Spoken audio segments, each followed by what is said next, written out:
recognized by the National Wrestling Alliance. 2 out of 3 falls, 1 hour time limit, 2-minute rest period between the falls. The referee is Lee Warren. Introducing first, from Minneapolis, Minnesota, weighing 243 pounds, the World Heavyweight Champion, Nature Boy Ric Flair. リングアナウンサーのラリー・マッチックによりまして第62代 NWA 世界ヘビー級チャンピオンリック・フレア紹介されました。 And the challenger,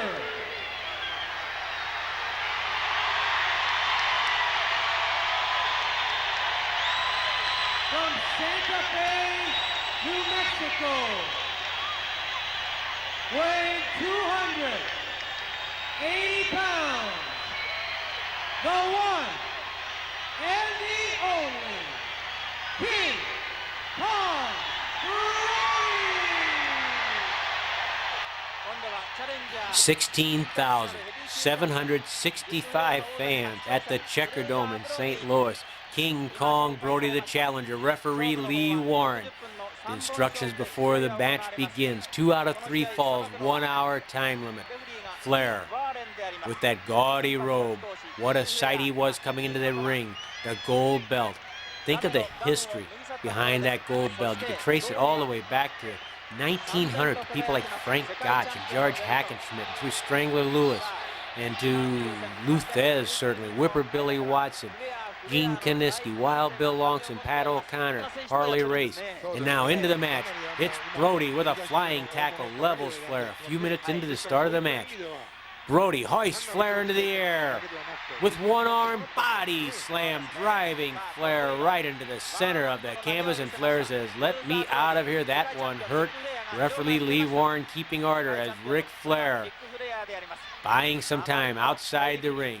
You know the early moments of this match will be a feeling out process. Touching, testing, seeing what's strong, what's weak. What way is he thinking? What's he looking for? What am I looking for? What can I attack? Right there, Brody certainly made a very strong statement that he had the power. That big body slam following a flying tackle, and Flair taking as much time as he can outside the ring. Here was always the champion's advantage. Remember, the challenger has to win the championship. The challenger has to win the match. A draw is as good as a victory as far as the champion's concerned, because he keeps the gold belt. So Flair is going to be a little cautious, but that's not the nature of Ric Flair. Ric Flair's nature is to gamble, to take chances. Will he take chances against somebody like King Kong Brody? They lock up in the center of the ring. Side headlock over the hip by Ric Flair. Head scissors by King Kong Brody. Brody with those powerful legs squeezing the head of Flair, and Flair can't kick out. King Kong Brody with those powerful legs right across the cheekbone and the chin of Ric Flair. Look at him push the power, push the strength, push the weight of his legs into the side of Flair's face, balancing up on his feet, twisting the head.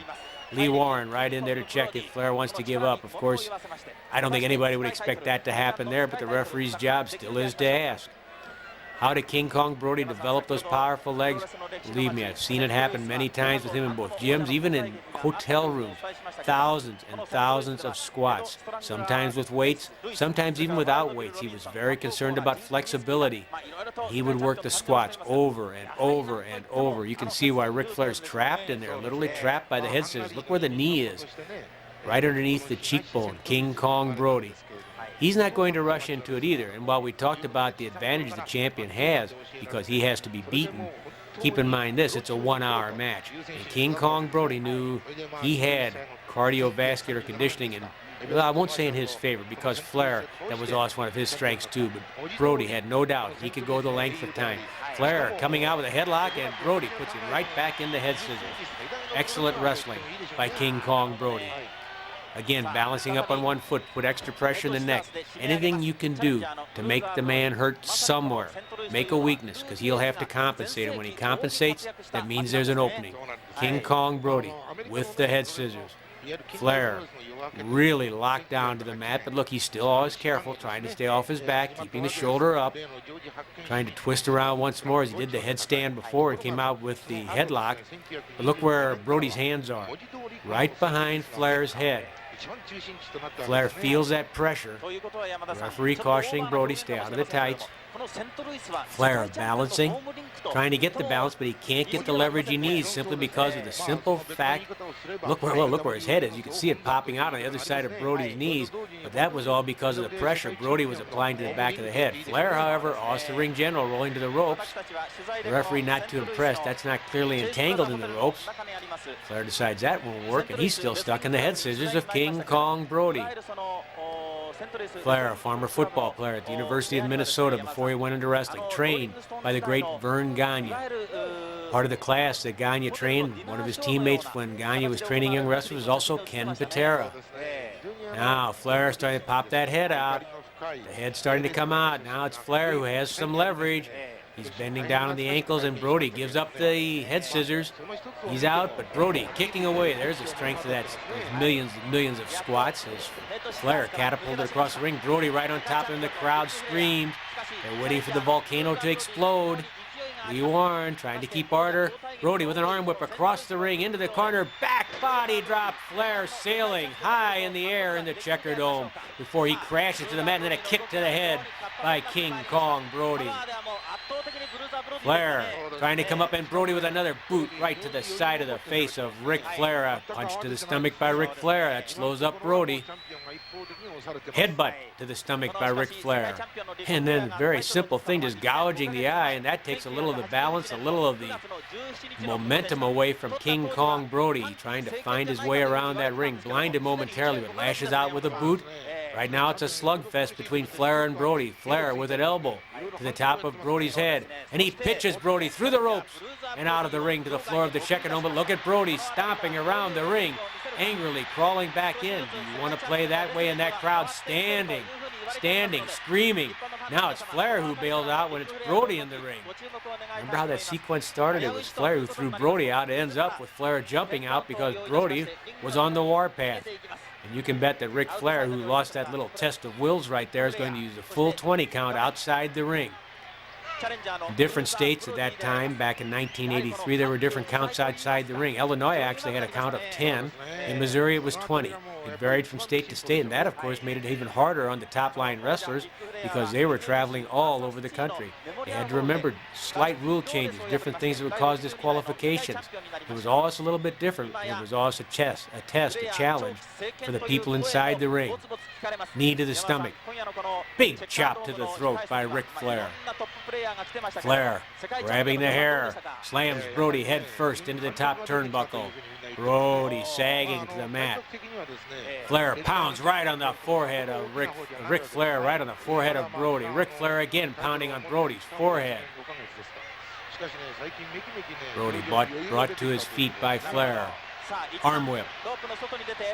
Elbow right underneath the chin. Brody was able to elude part of it and take it lower down in the chest where it might not cause as much damage. Whip reversed.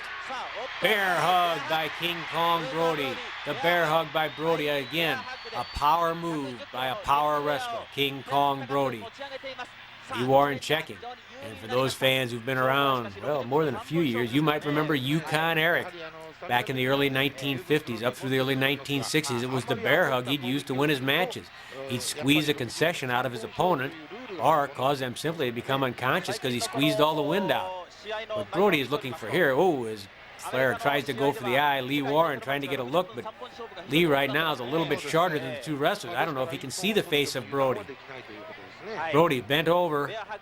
Brody was trying to use that bear hug to take the wind out of Flair, just to take some of the stamina away. Both men a little groggy at the moment. Brody because his eye was gouged. Flair because he's trying to get some wind back. Flair, though, quickly to the attack. He doesn't want to pass up an opportunity to be in front of Brody. Going for the suplex, and Brody blocks it. Going for the suplex again, Brody blocks it. Brody was also a tough man to slam. Claimed that nobody could body slam him or suplex him. Flair couldn't do it there, but oh, look at this. Brody with a suplex on Flair. Flair tried the suplex, failed. Brody tried the suplex, and he scored with the suplex. Again, that crowd screaming. Brody lining him up, going to the air for a quick stomp on the head of Ric Flair. The crowd was simply dynamite that night at the Checkerdome. I remember it well. And even Ric Flair would tell you today it was one of his most favorite matches, one of his most favorite moments in wrestling, because the St. Louis crowd was so intense, so filled with energy and excitement. It was like electricity inside that building. Herb Simmons, who's helped produce all these Wrestling at the Chase and classic St. Louis wrestling shows, Herb was at the card, and he's always told me too. He said, I just couldn't sit. I could hardly sit down. It was just so exciting to be in that building. It was just like electricity throughout the crowd, all 16,765. Flair and Brody again going at it toe-to-toe. Brody knocked back into the corner by Flair. Flair grabbing the arm, trying the arm whip. Nope, Brody won't come. Brody won't come. He's hanging onto the rope. Flair can't pull him out of that corner. Trying. Well, we'll take the chop to the throat and see if that works. No, Brody, like the arch. Look at the balance he has, those legs spread, and Flair says, what do you think about this? Again, a test of wills between Brody and Flair, something that Flair generally was able to do to an opponent he could not do to King Kong Brody right there in that instance. And it shakes him, it rattles him, it has to. He goes to the body slam, but Flair can't get him up. Flair couldn't get Brody up, but Brody again, he gets Flair into the air. Walks halfway across the ring. Look at him, high into the air. Oh, big body slam by King Kong Brody. Once more, Flair foiled. First he tried to slam Brody, couldn't do it, and then Brody slammed Flair. Flair quick to kick out at the count of one by Lee Warren. Front face lock by King Kong Brody. Simple hold, rest hold, hardly. Simple ones hurt the most. Ask anybody. Ask Luthez. Ask Pat O'Connor. Ask Harley Race. Ask any of the guys who've been around this business for any length of time. Ask Ric Flair. How hard was it to breathe for Ric Flair right there? Brody's not strangling, but think of how he's pinching the cheeks together, leaning into him, bending his chin up into his own chest. Also now on top of it, 280 plus pounds on top of Flair's body as he tries to keep his shoulders up. Think of this, the tremendous strain on the spine, on the neck of Ric Flair as King Kong Brody leans on him, uses his full weight. Again, trying to take some of the stamina away from Ric Flair. Balancing up, Lee Warren right there. Talk about good referee work. You talk about good referee work. Belly down, Joe Schoenberger, the great referee from St. Louis, who was there on January the 7th, 1966, when Gene Kiniski dethroned Luthez for the World Heavyweight title at Kiel Auditorium. Joe Schoenberger taught Lee and his brother Ed Warren refereeing, and one thing he always stressed was belly down. When a guy's got his shoulders down to the mat, you got to be down on the mat too. Your belly's got to be down so you can see both those shoulders, and Lee Warren did a textbook example of it right there. Shoulder blast to the stomach by Flair. Another chop to the throat. That's also been a staple of Flair's attack. Flair, flying mare, Brody down. Now it's Flair clamping the head of Brody, using some of Brody's own intentions on Brody, some of Brody's own strategy.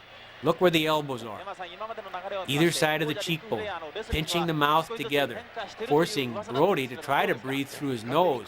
Now they've already been in here 15 minutes.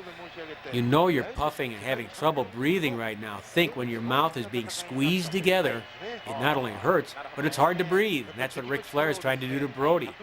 Really, both have probably recognized by this point that stamina was going to be the key part of this match. Who'd break first? Who'd run out of gas first? So part of the problem right now is try to slow the guy down, try to make him breathe hard, try to take some of his stamina away. Flair right back down, squeezing that head, squeezing the cheeks together. Ric Flair leaning on him. Look where his chest is. It's into the back, the neck of King Kong Brody. Brody reaching up for the hair. Lee Warren stopped him. Flair turning that head. King Kong Brody. Able at least to get his mouth open there, but you can see how the nose is pinched off. Now the whole face is contorted. by Ric Flair as the champion. Applies this, really it's a face lock as much as anything. There's one of the many cameras at ringside. Almost 17,000 people at the famous Checkerdome, also known as the Arena in St. Louis. Think of the history that went through that building. That was one of Sam Muchnick's first sellouts at the Arena for Buddy Rogers, wrestling Lou Thez. He had a record crowd there many years ago back in the 50s. Now it's Flair. He's the Buddy Rogers of his era with an elbow drop on King Kong Brody. Brody kicks Flair off. Flair right back to the head. Right back to the head. Squeezing, squeezing, squeezing. Brody kicking. He knows he doesn't want to be trapped down there. No matter how big, how strong, how tough you are, if you can't breathe, if you're gasping for wind, you're vulnerable. And it only takes a count of 3 to get a pin. Could be a small package, could be a front rolling cradle, could be a little sunset flip. You never know how that pin's going to come. And there once again, putting the shoulders down. You never know, you might get lucky. Look at Lee Warren right in there again. Look how his head is. Look where he is, right? Looking at those shoulders. King Kong Brody struggling to keep the shoulders up as Lee Warren's right in there. And Flair hoping he can catch a lucky break. You never know when lightning will strike. Ric Flair leaning into Brody. Brody struggling to come up. A real test. A test of more than just physical skill. It's a test of who wants it. Who's got the most guts? King Kong Brody or Ric Flair? Flair staying on top of him. He's probably hooked the arm on the far side now. Yes, he has a little bit. But Brody so strong, trying to come up. The fans intent. They've not often seen King Kong Brody wrestle to the mat like Ric Flair just did. Brody trying to fight back. Flair pounding on the back. Brody pounds on the stomach. Chop again to the throat. Ric Flair. Side headlock. Off the ropes comes Brody. Flying tackle levels the world champion. Over the top. Leapfrog by the world champion. Hip toss and down goes Brody. Ric Flair backing up. Coming for the elbow drop and he misses as Brody rolls away. Just when it looked like Flair had something going, Brody bounces back, avoids the flying elbow drop, and vicious kicks to the head by King Kong Brody. Brody, another boot right to the head. You think that there are cobwebs in Ric Flair's head right now. Brody going up on the ropes so he can come down and assault the world heavyweight champion. Big chop right to the top of the noggin. And Flair goes down. Flair in trouble here. He opened up the attack and now he's paying the price. He opened it up. He opened up the offense and it's Brody coming back. Oh, big forearm smash. Look at Lee Warren point. That was the forearm. Worse than the fist. That big forearm bone to the cheek. But Flair, he never quits. We all know that. Flying tackle, it doesn't work. Brody levels him. He was leaning forward so he caught him with the shoulder. Flair tries again. Walks right into it. Walks right into it. A big body slam by King Kong Brody.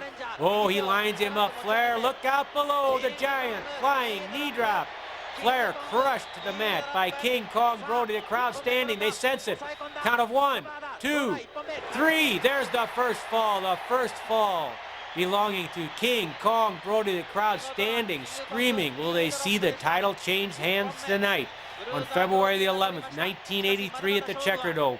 Will the title change hands tonight? Will King Kong Brody become the champion? In 21 minutes and 4 seconds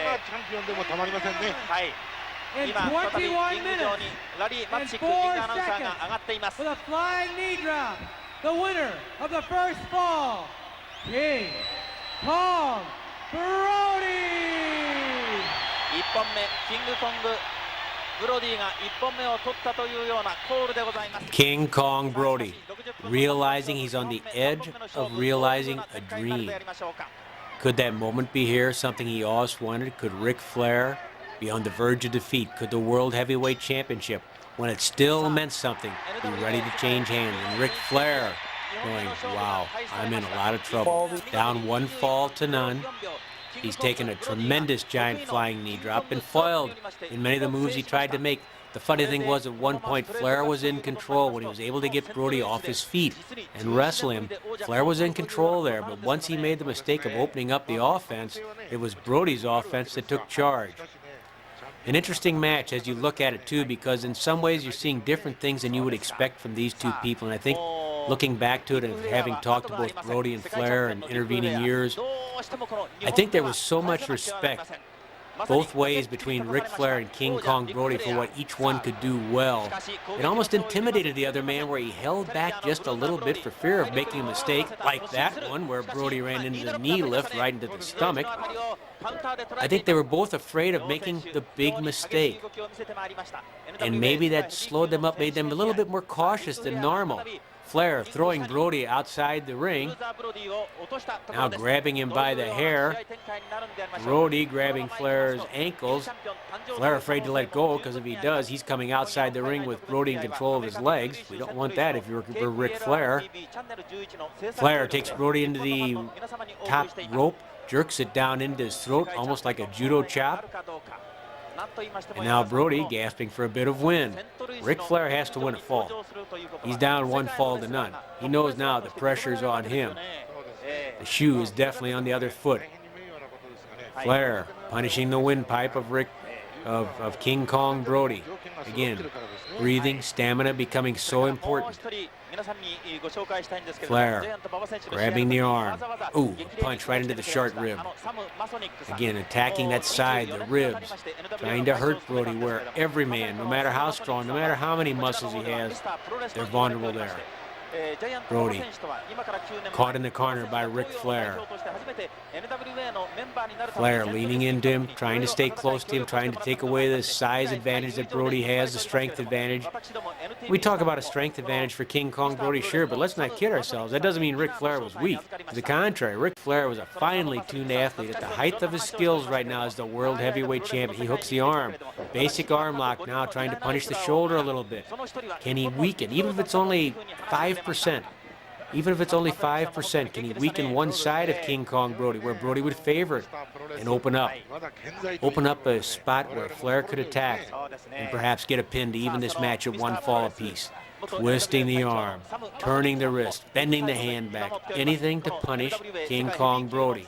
And once again here, just as in the first fall, Ric Flair, his wrestling ability coming to the forefront and creating a problem for King Kong Brody. Knee drop right into the elbow. Now, here's a story most people don't know about King Kong Brody. Probably about this point in his career was when that left elbow of Brody was actually broken. He had a hairline fracture in the elbow. He never took time off for it because this is professional wrestling. You don't get to go on the disabled list. You don't keep making $10 million a year when you're sitting at home cutting your fingernails. You have to work if you want to make money.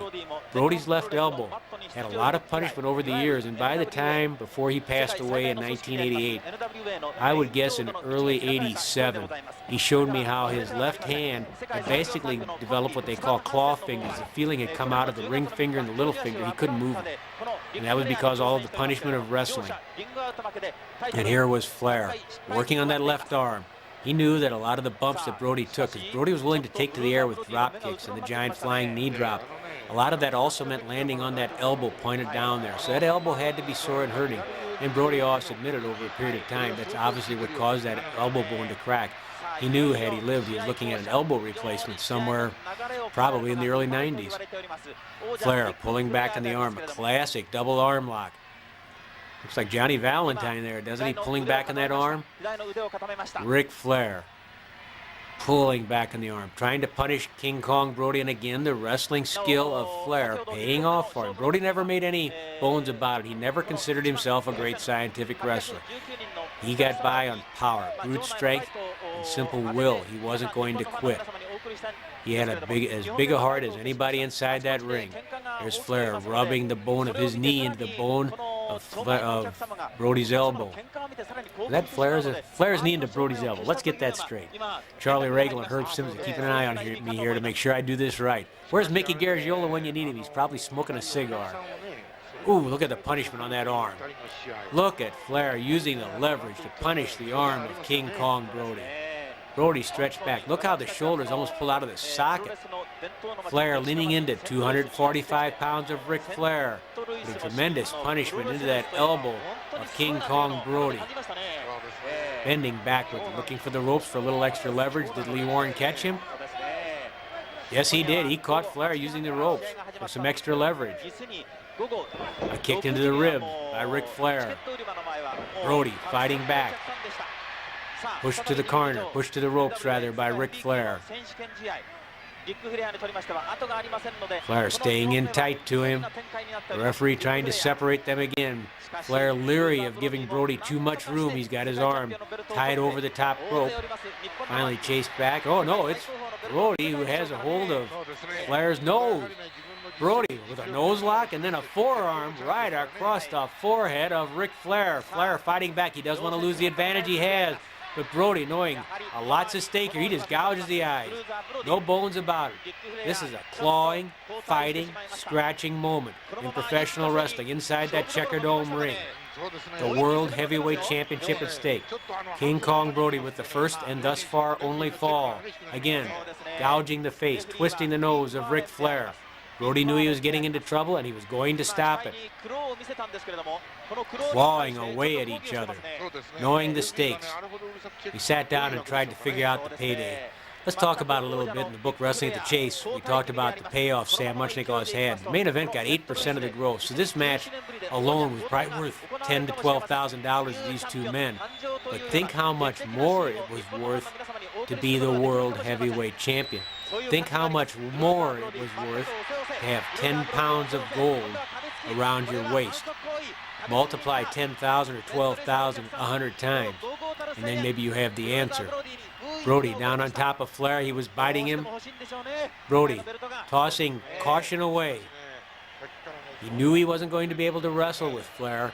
He would have to make Flair wrestle his match, which was a brawl. And here we are outside the ring. Flair trying to get away from Brody. Brody stalking him. Flair rolling back in. Can he get there? Brody bringing him back out on the floor. King Kong Brody up one fall to none, going after the World Heavyweight Championship, and he slams Flair. Flair got his shoulder up, blocking his head at least from hitting the steel ring post. Flair trying to stay away from Brody outside the ring. This is not where you want to be with King Kong Brody in no man's land outside the squared circle.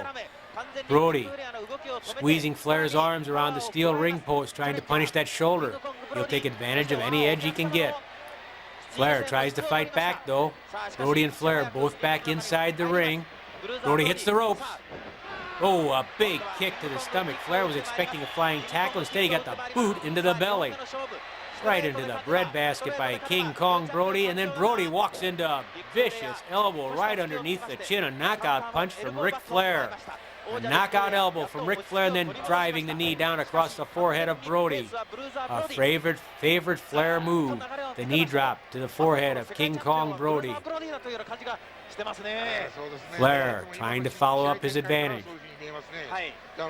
They come to their feet, trying to arm whip Brody out of that corner. It's not easy. Brody reverses the whip, oh, and Flair hits the shoulder and bicep that went into the steel ring post.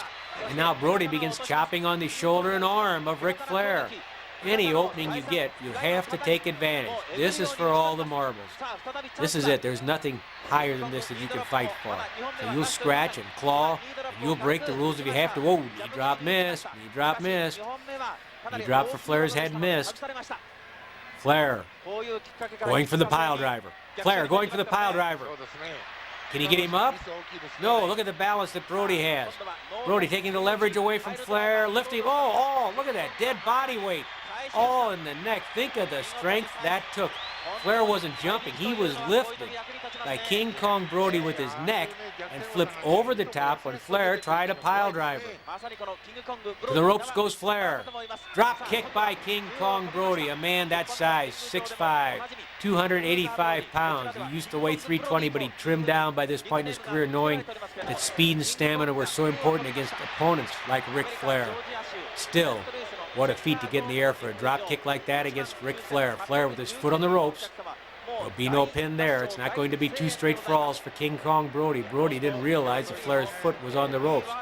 Lee Warren trying to explain it to him, and that's not the easiest thing to do. If you're inside the ring and you have almost 17,000 people screaming, it's hard to hear each other.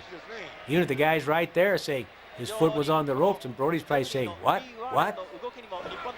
Brody pounds Flair to the corner. It looks like the tide has turned a little bit. Brody more in charge now, but Flair Fighting back with a boot. Ooh, and it knocks Brody through the ropes and onto the floor. Lee Warren beginning the 20 count. It's 10 on the apron, 20 on the floor. Brody on the floor of the Checkerdome. Coming back in, Flair right there to greet him, and it's not a friendly greeting. Going for the suplex. Going for the suplex on King Kong Brody again. Brody blocks the suplex. Once more, Flair foiled as he tries to use the suplex on King Kong Brody, and that would have been devastating if he could have done it there. Whoa, he misses a punch. And Brody fights back. Brody furiously pounding on Ric Flair. Brody on Flair. Flair staggered. Throws a wild punch. Both men back off a bit. And then a kick from Brody pushes Flair back into the corner. Not pretty. It's not pretty. It's vicious. It's sometimes crude, always rough. But it's vicious because the World Heavyweight Championship is at stake. King Kong Brody twisting the face of Flair as he mounted the ropes so he could pound on Flair.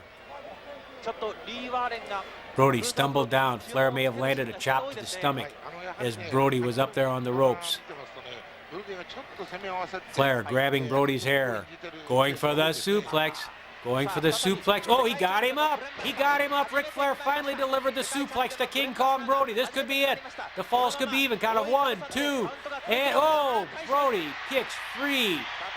After all the times that Ric Flair tried with that suplex and couldn't do it, finally he electrifies the Checkerdome crowd by delivering the suplex to King Kong Brody, and Brody is shaken.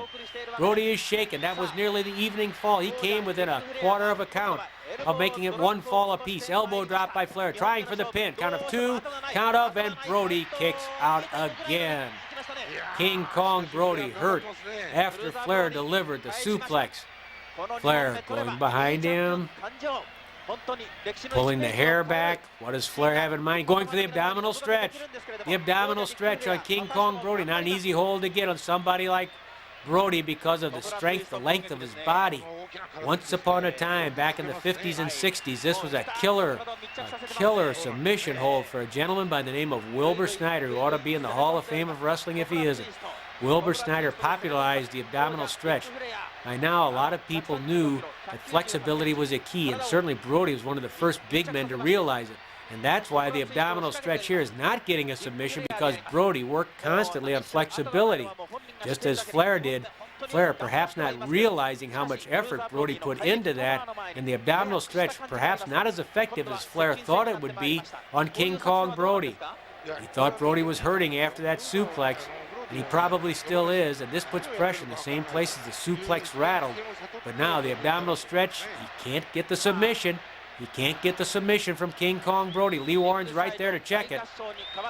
Brody, what's he doing? Is he trying to move out of it? Yeah, he's getting that top arm free.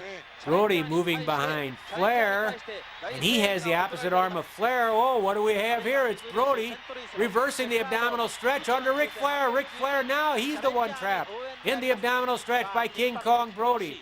It's not exactly textbook by Brody, but it's an abdominal stretch, and he's twisting Flair pretty successly.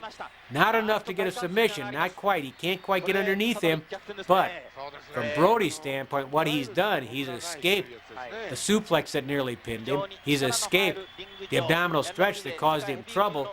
He's dodged a bullet, and he's still up 1 fall to none over Ric Flair. 2 falls out of 3 for the World Heavyweight Championship. Both men starting to feel the effects of this match now. We're nearly at 40 minutes into the match. Think of the energy, think of the conditioning that's being tested here between Flair and Brody. Flair getting right on top of him. Flair's had his best success when he stayed on top of him, and Brody couldn't use his longer arms and his longer legs and couldn't unleash all of his violence onto Ric Flair. Brody pushed into the corner by Flair. Flair strangling Brody. Making no bones about it, he's willing to work the count of 5 before disqualification. He breaks at 4. 5 would be a disqualification. Lee Warren and Ric Flair toe-to-toe, nose-to-nose. Flair on top of Brody, grabbing him by the throat again. He's going to work that count as far as he can. Warren trying to break him up because now Brody's strangling Flair. Both men strangling each other. You talk about going for everything you can. Oh, hanging him high by King Kong Brody. Shades of Big Bill Miller right there as he lifted Flair by the throat and flung him across the ring like a sack of potatoes. Flair made the mistake of going into the power matchup with Brody, and that never worked. Big forearm smashes right onto the chest of Flair. Quick try for a pin by Brody, but Flair, hey, he was down for two. You never know. You never know. Flair trying to come to his feet, frustrated surely at this point, because when he got that suplex, he had to think, oh, this is it. I have it. Brody going for the pile driver. Brody looking for the pile driver. Flair trying to scoot to the ropes and get away. Oh, yes, Flair knew one thing he didn't want there was to have his head driven into that Checker Dome mat. That could have been curtains for Ric Flair and his reign as World Heavyweight Champion. Again, toe-to-toe, Flair and Brody, Flair and Brody. Brody pushing Flair towards the ropes,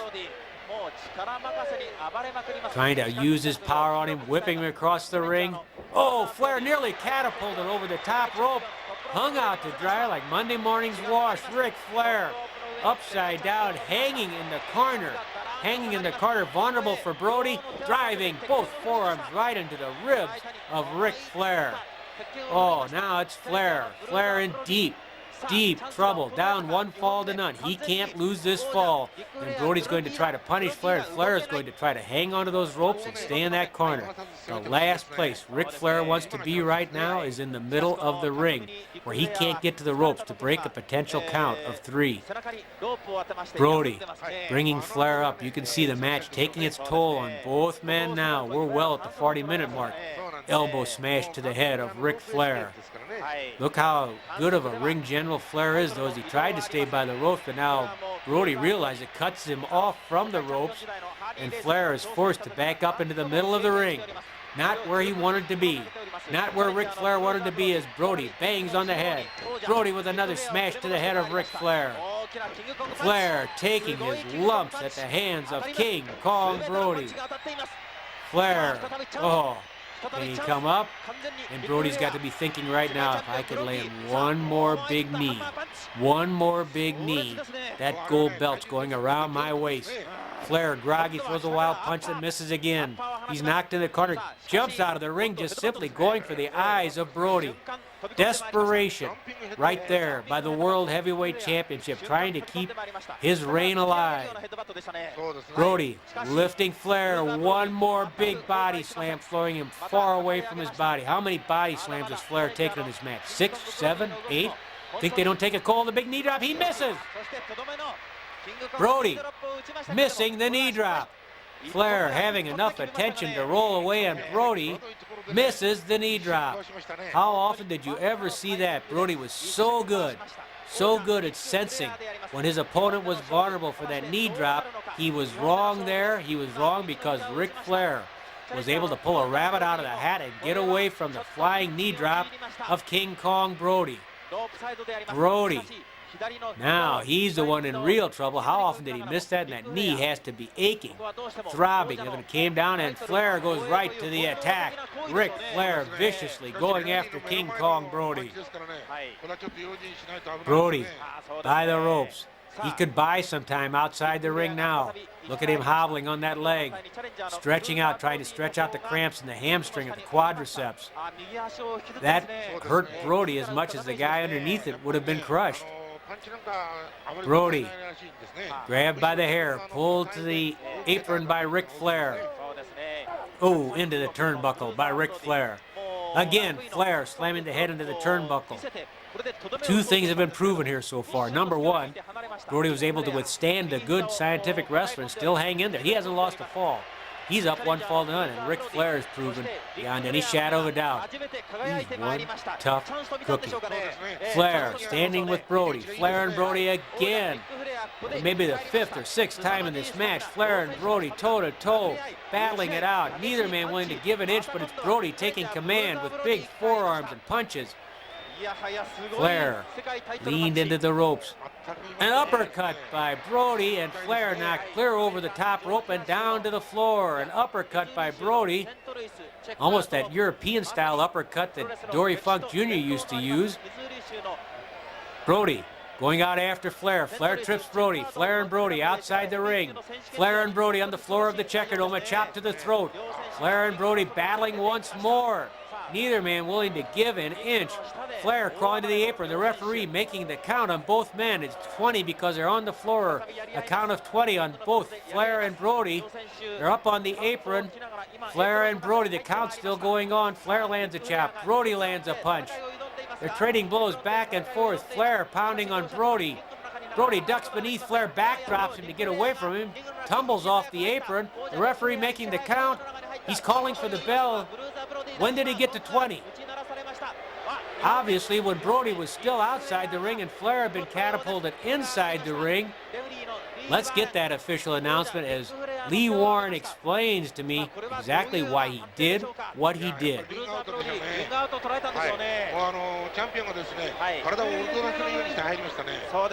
22 minutes and 40 seconds, at the count of 18, Ric Flair was back in the ring, but King Kong Brody was still outside at the count of 20. Therefore, Brody is counted out outside the ring, and the winner of the second fall is Ric Flair. ラリーマッチックリングアナウンサーの紹介の通り、2本目は2分22分40秒。 Ric Flair has evened the match at one fall apiece. One fall apiece, almost a fluke. A mistake, I guess some could say, but as they furiously battled on the apron, Brody did what was logical. He ducked underneath and flipped the man up into the air. King Kong Brody realizing now it was a mistake, but not a mistake that he really made. It's one of those things that happen when you have a showdown between two of the greatest athletes, two of the greatest competitors in the history of the business. That time it worked in Ric Flair's advantage. Ric Flair wins the second fall as Brody is counted out outside the ring. One fall apiece. One fall apiece. Brody knows what he has to do. He needs to win this fall to become the World Heavyweight Champion. He needs this fall. Flair, he'd like a win. He'd like a pin. But he'd settle for staying alive, too, because he still have the gold belt. He takes a few more of those forearms in the head, though. He won't be staying anywhere except in an ambulance on a ride to the hospital. Brody, with his boot underneath the jaw, digging on Ric Flair, the world champion. Flair, soaked, exhausted, but he was able to come up with that big fall that he desperately needed to tie this match at one fall apiece. Brody again, trying to punish the windpipe of Ric Flair. Flair, gasping, but he's still staying by the ropes. Brody wants to get him out of that corner, but he wants to punish him too. King Kong Brody in that position now where you want to do 20 different things at the same time. You want to slam him, you want to pull him, you want to punch him, you want to kick him, you want to get him in the middle, you want to strangle him over the ropes. The hardest part now is controlling yourself mentally, emotionally. That crowd screaming, wanting more, wanting to see the title change. It's funny. Even when the world champion was a popular figure, in the days of a Luthez, of a Pat O'Connor, of a Dory Funk Jr., there came a time when everybody wants to see that title change. It didn't happen very often back in the 60s, 70s, and 80s. Not like today where it happens every other week. So it meant something. It meant something. Dory Funk Jr. had a 4.5-year reign as the World Heavyweight Champion. Harley Race had a 4-year reign as the World Heavyweight Champion. Jack Briscoe had the title over 2 years. It meant something when the belt changed hands. And St. Louis, over the years, was blessed by seeing many title changes. I guess the last two before that were Kiniski over Thez, and then in 1959, Pat O'Connor over Dick Hutton. Flair pitches Brody to the ropes. Flying tackle. Good bounce there. Here comes Brody again. Flair looking for the sleeper hold, something he never was really known for, but something he knew the rudiments of, the basics of. Anything right now to slow down Brody, to eat up some time. That's what Ric Flair wanted. He squeezes with the sleeper hold. He squeezes with the sleeper hold. If he can get the right leverage and put Brody out, all the better. But this has a twofold purpose for a cagey ring general like Ric Flair. Flair with that sleeper, trying to take away from the clock, trying to take away from what's left of the energy of King Kong Brody. After this match, Brody told me, he told me it was 3 days till he felt like a human being. He says every muscle hurt the next morning. He says, and I know Flair felt the same way. And Lee Warren said, I lost close to 10 pounds sweating in that ring, jumping up and down, belly down, trying to count, trying to stay on top of the action, and trying not to get trampled by these two guys. Brody leaning forward. Look how Flair, look where that shoulder is. Pushing into the head, pushing the chin down. Once again, we talk about the subtle little movements in wrestling, trying to take the ability to breathe away from your opponent. Ric Flair is doing that without a strangle. The real pressure is on the side of the neck, just where a sleeper hold should be, trying to cut the blood flow off. Of course, Brody's neck was about as big as a telephone pole, so that's not the easiest thing to do. Flair with the sleeper hold. Brody still very much in it, but feeling some of the effects. Trying to keep the blood flow right there, just moving his hands, moving his arms, trying to keep alive, knowing he has to break out of this. He needs this fall. He needs this fall, and there's one way to do it. He ran towards the corner and rammed Flair right into the top turnbuckle. Flair hung on to the last second when he realized that the superior weight of Brody was pulling him towards the corner. It was almost too late to move, but he still has the advantage. Flying mare by Ric Flair, staggers to the corner, goes for an elbow drop that misses. The elbow drop misses by Flair. Is this Brody's opening? Flair coming up quickly, though. Misses with a roundhouse, and then it's Brody trying to squeeze the head of Flair. I don't know how much Brody knew about the sleeper hold, but he knew if you squeeze a man's blood supply to his brain, you might be able to make him pass out. Basically, he's just squeezing the neck as hard as he can right there. It's brutish, it's powerful, but it's effective as Brody squeezes the neck of Ric Flair, and Flair goes down to one knee. Maybe he can get on top of him. Maybe he can wear him down. You look back at some of the great title matches over history, sometimes they ended on very quick pins on things that people would never have expected. Just very simple things, body press, if they could catch the right leverage and catch the right moment. Now you're looking at a match that's gone 50 minutes, well over 50 minutes they've been in that ring. Let me tell you, nobody's ready to go out dancing right now. Brody on top of him, trying to push the shoulders down, and Ric Flair. So smart. Saw that rope there, let Brody feel good about it, and then Ric Flair drops his boot on the bottom rope, and Lee Warren has to call for a break. Brody rolls away from Flair. If they respected each other before they were in the ring against each other, how much respect do you think they had for each other after they knocked heads for almost an hour? Ric Flair and King Kong Brody. Flair trying to get his wind back. Brody trying to make that brain click, click, click. What can I do? What can I do to break this man? What can I do to knock him off the throne? Again, basic hard wrestling, body slam. One more time, trying to wear Flair down. Lining him up. Oh, going for the leg drop, the guillotine leg drop rather than the big knee drop. That probably says something right there that Brody didn't go for the knee drop. He went for the guillotine leg drop.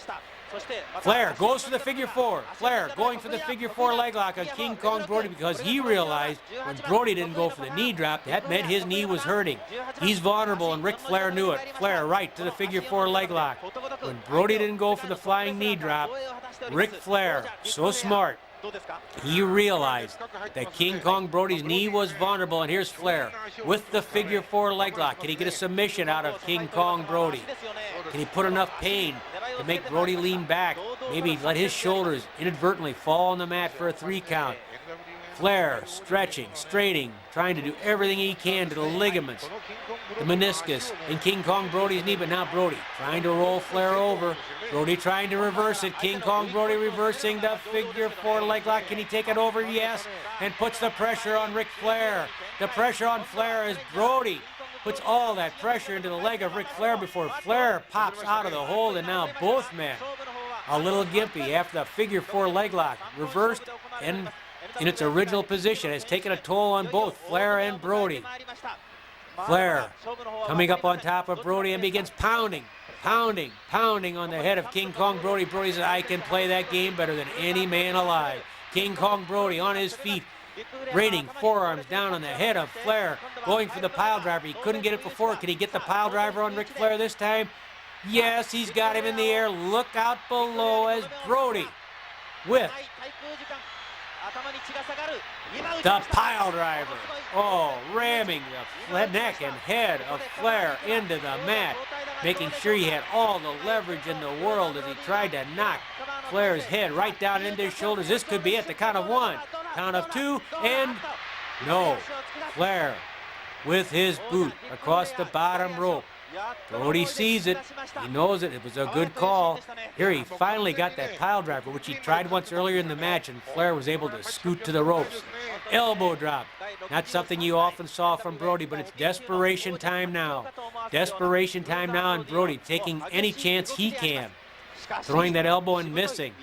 Both men having trouble coming to their feet, trying to find a way. Flair with a chop. Arm whip, Brody to the ropes, ducks, comes off, big boot right to the face of Ric Flair. Brody coming off with that signature big kick to the face, another kick right to the solar plexus by Brody. Brody whipping him to the ropes, another boot to the head, and Flair is down. Is he down for the count? Look at him fight. Look at him struggle to come back up after all that punishment from King Kong Brody. One more body slam. No, a backbreaker. A backbreaker. Shades of Gene Kiniski. The backbreaker. Beautifully delivered by Brody. Not even realizing where he is now. They're close to the ropes. Flair didn't know he was that close either, and he kicked out, not knowing he could have taken the easy way out. There's no room for error here. Flair looking maybe he could come down from the top on Brody, who came to his feet slowly, but Brody's there waiting. Brody's there waiting with Flair. Sailing through the sky inside the Checker Dome, it's Ric Flair, compliments of King Kong Brody. Big forearm to the face. Brody leery of going for that knee drop. Think back to that missed knee drop earlier and what a key part of the match that was. Brody obviously had hurt his knee, and he was leery of going for the giant knee drop anymore, especially after the figure 4 leg lock. Flair was able to take one of the signature moves away from King Kong Brody. Brody going for the suplex on Flair. Time running out. Brody going for the suplex. He has him up in the air. Drives him down. Drives him down with the suplex. Going for the pin. Can he get there? Can he get there? No, the referee, the bell has sounded. The bell has sounded. 1 hour has expired as Flair and Brody went at each other, hammer and tong. And here it is. The 1 hour time limit expired with each man having won a fall. The match between King Kong Brody and Ric Flair is a draw.